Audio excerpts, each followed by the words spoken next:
Le problème n'est pas là. Francis Gosselin. Ça sonne comme une arnaque. J'ai-tu une bonne logique, moi, là? Mario Dumont.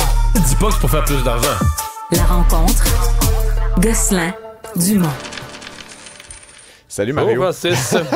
La Cour suprême qui entend les arguments sur les tarifs. La grande question, est-ce que Trump avait ces pouvoirs-là? Dans le fond, la question, si on la simplifie, est-ce qu'il avait le pouvoir d'imposer ces tarifs-là pour des motifs qu'il a évoqués? Je suis pas un constitutionnaliste, fait que je vais réserver le jugement là, à ceux qui sont plus experts que moi, mais manifestement, la Cour suprême, de par les questions qui ont été posées lors des premiers arguments hier... Elle a des doutes. Elle a de profonds doutes, là, puis même le juge en chef, là, ils comprennent pas vraiment, puis c'est étonnant parce que ça fait 1 an que M. Trump est au pouvoir, depuis avril là, que plusieurs de ces tarifs-là ont été annoncés, un peu dans le chaos, là, rappelons-nous l'espèce de tableau là, dans le Jardin des Roses.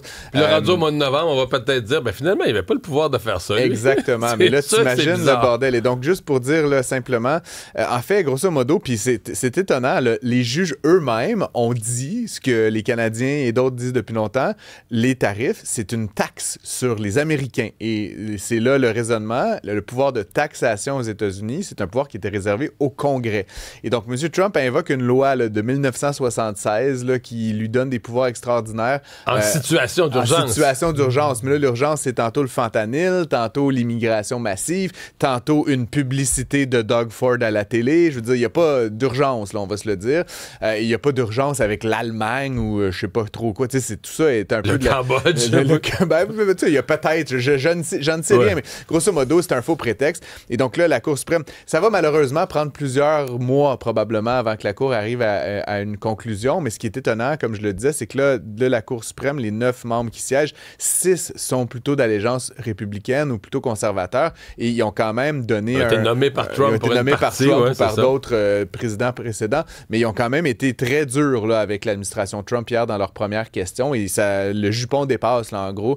Si ça se poursuit dans cette direction-là, ils pourraient donc décider d'abattre les tarifs de M. Trump. Et donc là, Mario, t'imagines le bordel. Tous les gens qui ont payé des tarifs qui vont devoir se faire rembourser, le trou que ça va créer dans les finances publiques américaines. On parle de 500 milliards quand même qui ont été perçus. Parce que là, les experts semblent dire que si cette décision-là tombe, Trump va utiliser un autre prétexte, une autre procédure, un autre chemin pour essayer de réimposer les mêmes tarifs le surlendemain. Je lisais hier là, d'un analyste que j'aime bien là, à New York qui disait qu'en fait, M. Trump aurait pu et pourrait encore décider d'y aller par la voie normale, c'est-à-dire passer par le Congrès, qui le contrôle. Oui, mais là, au Congrès, t'as un paquet de représentants qui sont dans des États limitrophes au Canada, qui font plein d'affaires avec le Canada, puis qui vont dire « Hey, moi, je veux pas ça. » Et c'est là où tu as tout à fait raison. Et lors de son élection, et jusqu'en avril, et même jusqu'à tout récemment, M. Trump, il avait le contrôle des esprits. Là. Il aurait pu jouer cette carte-là de passer par la voie naturelle du Congrès, et probablement que ça aurait passé juste parce que les gens, entre guillemets, ont un peu peur de lui. Ouais. Mais là, maintenant, on voit que le Congrès, le Sénat, commence un petit peu là, à trouver que tout ça, c'est un peu bordélique. Il y a évidemment Marco Rubio, J.D. Vance, qui commencent à avoir l'œil sur la prochaine élection présidentielle. Donc, tu sais, pas qu'ils vont ouvertement être en désaccord, mais plus le temps passe, moins son pouvoir est total. Là. Et la dernière chose, Mario, c'est que ça va prendre, donc, comme je le disais, plusieurs mois à la Cour suprême d'arriver à sa conclusion, d'émettre son jugement. Possiblement que ça va faire en sorte que les tarifs n'auront plus lieu. Ça nous rapproche dans 1 an, jour pour jour aujourd'hui, des élections de mi-mandat. Et là, si M. Trump, si on se fie aux élections qu'il y a eu plus tôt cette semaine, si M. Trump devait perdre le contrôle du Sénat et de la Chambre des représentants, ben là, il ne pourra plus rien faire, malheureusement. Et donc là, il va vivre 2 années très difficiles de fin de présidence, surtout à l'image là, de sa volonté d'imposer des tarifs. Puisqu'on est aux États-Unis, on n'entendait presque plus parler là, du shutdown, de la paralysie budgétaire.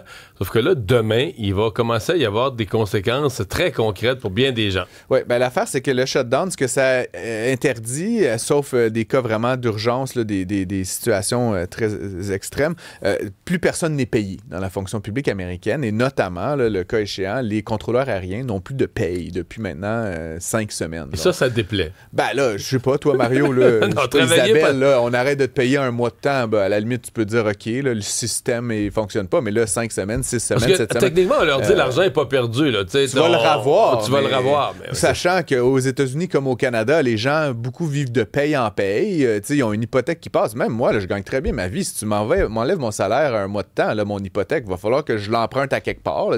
J'ai pas des milliers de dollars qui traînent dans mon compte en liquidité. Et donc là, les contrôleurs aériens, 13 000 d'entre eux menacent éventuellement de ne pas se pointer au travail. Puis là, ben, tu peux comprendre que s'il n'y a pas de contrôleur, il n'y a pas d'avion. Donc là, déjà, à partir de demain, on va limiter de 10 % le nombre de vols. Sauf qu'il risque d'y avoir un effet domino assez rapidement parce que c'est des vols souvent dans des grands aéroports où si le vol ne part plus, ben là, tu avais un vol qui arrivait. Un transfert. Là, cette personne-là, elle devait être dans cet avion-là. L'avion part plus. Ben là, c'est le vol d'avant qui va peut-être être annulé. Ça pourrait se traduire par des 10, des 15, des 20 % de vols annulés. Et tu sais, les vols, on pense là, à Jean-Guy qui s'en va à Cancun, là, mais c'est aussi des gens d'affaires, c'est des marchandises. On a vu l'avion UPS. Là, c'est beaucoup plus que juste des petits voyageurs là, de plaisance. Là. C'est toute une économie autour du transport aérien, Mario. Non, mais c'est la première fois qu'on a des contrats. C'est ça. C'est la première fois qu'on a l'impression qu'il y a un vrai impact. Là. Ouais. Est-ce que ça va avoir Par contre, c'est toujours la question sur qui ça met la pression, là, les démocrates ou les républicains, qui va bouger en premier, parce que la paralysie budgétaire, c'est ça, c'est que les deux partis sont pas capables de s'entendre sur le budget. Tu en parleras à plus sachant que moi, Luc La Liberté notamment, mais historiquement, là, Mario, c'est le président qui est au pouvoir qui généralement prend le plus gros de la pression parce que c'est à lui de faire s'entendre les partis. C'est toi le boss. Si ton gouvernement fonctionne pas, tu sais, Caroline Leavitt dit que c'est les démocrates, fine, mais ça prend deux partis pour faire un tango, puis actuellement, ben, c'est les deux qui sont à blâmer. Alors, le socialiste à New York, Mamdani, souhaite s'inspirer du Québec pour son système de garderie. Oui, ben, il a dit ça hier, puis là, évidemment, Twitter était en feu, là, les Québécois là, qui déchiraient. Il y a des gens qui voyaient ça comme une bonne nouvelle, là, comme une fierté. Ben, une fierté. Puis, c'est plus inquiétant que d'autres choses. Moi, j'ai toujours dit que notre système était socialiste, puis là, t'as un socialiste qui... Non, mais sur toute la Terre, là, ce qu'ils trouvent pour s'inspirer, c'est le système québécois. Là. Ben, c'est franchement un des systèmes les plus généreux. Fait que là-dessus, on peut dire c'est bon, c'est pas bon. Puis c'était très drôle, c'est qu'il a sorti ça hier, M. Mamdani, en entrevue à la télévision. Et hier, et c'est aucunement concerté, le magazine The Economist ont publié un article en disant « Faites attention, l'exemple québécois n'est pas à suivre. » Grosso modo. Ben non, ça coûte très, très cher. Ça coûte très, très cher. Et oui, ça a ramené à peu près 8% de femmes sur le marché du travail, ce qui est extraordinaire. Ce qui est le gain, là. C'est le gain. C'est ça qu'on voulait. Tu sais, Mme Marois, là, bon, il y a évidemment une force féministe derrière cette idée-là. Mais ce que le Québec fait, ça coûte très cher, mais à la limite, peut-être pas assez cher. Et ce qu'a dit The Economist, c'est que notre système, quand on le compare à d'autres, par exemple la Finlande, il y a un ratio d'encadrement qui est pas très bon, honnêtement. On garoche des enfants avec 8, 10, 12 avec une éducatrice. Et en bas âge, surtout la période de 1 an à 3 ans, la principale source d'apprentissage pour les enfants, c'est la relation 1 à 1 avec un adulte. Et donc, garrocher ça de manière industrielle, comme a choisi de le faire le Québec, c'est clairement pas la meilleure façon de faire. C'est pas la meilleure allocation des dollars. Donc, il y a comme un paradoxe. Là, encore une fois, moi, je suis un bénéficiaire de ce système-là. Puis je sais que les gens cherchent des places en garderie, puis il y a cette question-là de son coût. Mais encore une fois, selon des économistes, on n'est pas l'exemple à suivre. À la limite, il faudrait mettre plus d'argent à Mario si on voulait bien faire les choses, puis qu'il y ait une éducatrice pour 2 ou 3 enfants, mais là, tu comprends. Puis, ce qui est un peu paradoxal, et je termine là-dessus, c'est que l'objectif, c'est de sortir les enfants de la maison pour que les femmes puissent aller travailler. Là. Puis, bon, on dirait que ça pourrait être les hommes aussi, mais historiquement, ça a surtout été les femmes. Mais ce qui est un peu drôle, c'est que si tu envoies une femme au travail, mais que tu prends une autre femme pour venir être éducatrice, je veux dire, tout aussi bien que ça soit sa mère. Là. Tu comprends ce que je veux dire? Si on est dans un ratio d'encadrement d'une éducatrice pour 2 enfants, je comprends qu'il y a une petite efficacité, mais encore une fois, si l'objectif, c'était de libérer les femmes, si on les libère puis qu'on en fait des éducatrices, on n'a pas un gain net, elles vont pas travailler dans les usines ou comme avocates. Tu comprends un peu ce que je veux dire? Tout à fait. Donc c'est un drôle de gain féministe. Quand il y avait eu tous les questionnements sur ces garderies-là, c'est l'exemple absurde qu'on donnait, c'est 2 garderies en milieu familial, là, 2 femmes qui ont 4-5 enfants, là. Fait qu'ils s'échangent. Là. Toi, tu gardes mes seins. Toi, tu gardes mes enfants. Moi, je garde les tiens. puis le gouvernement nous paye. Mais si on les garde chacun chez nous... On n'est pas rémunéré. Ouais.